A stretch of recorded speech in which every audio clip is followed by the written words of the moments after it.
ஃபைனலாக நம்ம வந்துட்டு கப்பலில் போக போகிறோம். இந்த கப்பலில் தான் ப்ரீவியஸ் வீடியோட கண்டினியூவேஷன் தான். நம்ம வந்து கன்னியாகுமரி கிளாஸ் பிரிட்ஜை தான் பார்க்க போகிறோம்.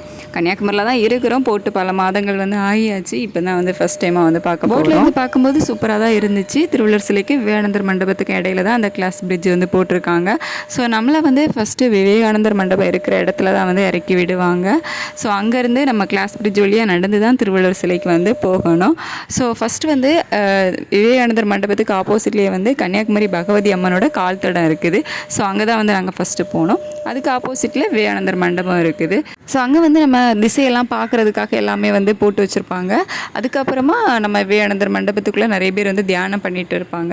முன்னாடியெல்லாம் விவேகானந்தர் மண்டபத்தில் இருந்து திருவள்ளுவர் சிலைக்கு போனோம் அப்படின்னா மறுபடியும் அந்த போட்டில் ஏறி அந்த போட்டு கொண்டு நம்மளை வந்து திருவள்ளுவர் சிலையில் வந்து இறக்கி விடும். வந்து நமக்கு கண்ணாடி பாலம்லாம் போட்டாங்க அப்படிங்கிறதுனால போட்டெல்லாம் வந்து போகாது. நம்ம வந்து கண்ணாடி பாலம் வழியாகவே நடந்து போக வேண்டியது தான்.